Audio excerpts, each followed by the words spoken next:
സൂറത്ത് well നിന്നാണ്. ഇന്ന് നമ്മൾ 2 പീസ് കോഡ് സെറ്റാണ് ചെയ്യുന്നത്. ഇതൊരു ഹാൻഡ്ലൂം കോട്ടണിലാണ് വന്നിരിക്കുന്നത്. ഒരു ലൈറ്റ് ഗ്രീൻ ഷെയ്ഡിലാണ്, പേസ്റ്റൽ ഗ്രീൻ ഷെയ്ഡിലാണ് ഇത് വന്നിട്ടുള്ളത്. ഇത് എ ലൈനാണ്. അതിന് ഫ്രണ്ടിലൊരു കട്ട് വന്നിട്ടുണ്ട്. Top to bottom fix button വെച്ചിരിക്കുന്നു. വീനെക്കാണ് വന്നിട്ടുള്ളത്. ചെറിയ ചെറിയ ബൂട്ടേഴ്സ് ഇവിടെ എംബ്രോയിഡേർഡ് ആയിട്ട് വന്നിട്ടുണ്ട്.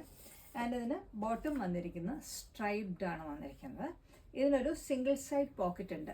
ഇത് എ ലൈൻ ടോപ്പിൻ്റെ കൂടെ ഈ പോക്കറ്റ് യൂസ്ഫുൾ അല്ലെങ്കിലും സ്ട്രെയിറ്റ് കട്ട് കുത്തിയുടെ കൂടെ ഇത് യൂസ്ഫുൾ ആണ്. ഇത് ഈ ടോപ്പിലും ഒരു സിംഗിൾ സൈഡ് പോക്കറ്റ് കൊടുത്തിട്ടുണ്ട്. ഇതിൻ്റെ സെക്കൻഡ് ഷെയ്ഡ് വന്നിട്ടുള്ളത് ഒരു ഡാർക്ക് അനിയൻ പിങ്ക് ആണ് വന്നിട്ടുള്ളത്. സെയിം സ്പെസിഫിക്കേഷൻ തന്നെയാണ് ഇതിനും വന്നിട്ടുള്ളത്. ആൻഡ് ഇതിൻ്റെ ബോട്ടം വന്നിട്ടുള്ളത് സ്ട്രൈപ്ഡ് ആയിട്ടാണ് വന്നിട്ടുള്ളത്. ഇതൊരു പിങ്ക് ഷെയ്ഡിലുള്ള സ്ട്രൈപ്സ് ആണ് വന്നിട്ടുള്ളത്. അതിൻ്റെ സൈസസ് അവൈലബിൾ മീഡിയം തുടങ്ങി XXL വരെ. അതിൻ്റെ പ്രൈസ് 1429 ആണ് MRP വരുന്നത്. നമ്മളുടെ പ്രൈസ് 1330 ആണ്. ഇതിൻ്റെ ഡീറ്റെയിൽസ് നമ്മൾ ഡിസ്ക്രിപ്ഷൻ ബോക്സിൽ കൊടുക്കുന്നുണ്ട്.